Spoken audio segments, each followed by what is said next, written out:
شروع اللہ کے نام سے جو سب پر مہربان ہے، بہت مہربان ہے۔ قسم ہے ان فرشتوں کی جو کافروں کی روح سختی سے کھینچتے ہیں اور جو مومنوں کی روح کی گرہ نرمی سے کھول دیتے ہیں، پھر فضا میں تیرتے ہوئے جاتے ہیں، پھر تیزی سے لپکتے ہیں، پھر جو حکم ملتا ہے اس کو پورا کرنے کا انتظام کرتے ہیں کہ جس دن بھونچال ہر چیز کو ہلا ڈالے گا، پھر اس کے بعد ایک اور جھٹکا آئے گا۔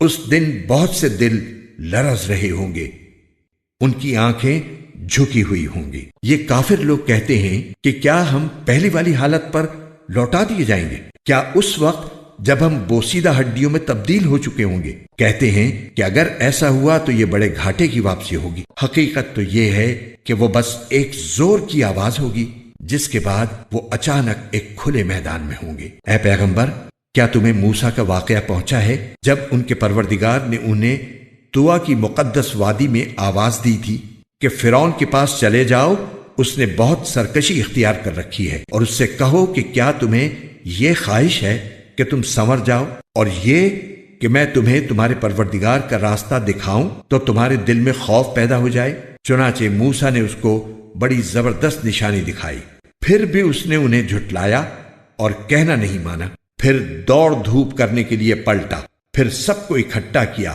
اور آواز لگائی اور کہا کہ میں تمہارا اعلیٰ درجے کا پروردگار ہوں۔ نتیجہ یہ ہوا کہ اللہ نے اسے آخرت اور دنیا کے عذاب میں پکڑ لیا۔ حقیقت یہ ہے کہ اس واقعے میں اس شخص کے لیے بڑی عبرت ہے جو اللہ کا خوف دل میں رکھتا ہو۔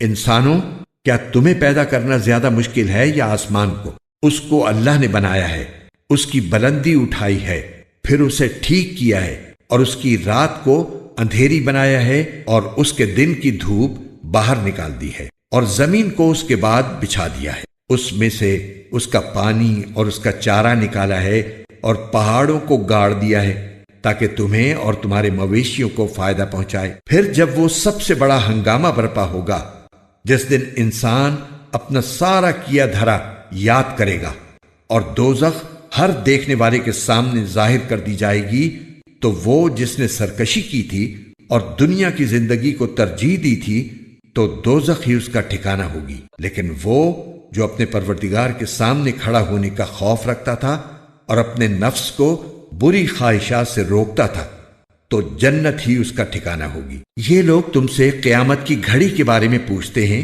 کہ وہ کب قائم ہوگی۔ تمہارا یہ بات بیان کرنے سے کیا کام؟ اس کا علم تو تمہارے پروردگار پر ختم ہے۔ جو شخص اس سے ڈرتا ہو، تم تو صرف اس کو خبردار کرنے والے ہو۔ جس دن یہ اس کو دیکھ لیں گے، اس دن انہیں ایسا معلوم ہوگا جیسے وہ دنیا میں یا قبر میں ایک شام یا ایک صبح سے زیادہ نہیں رہے۔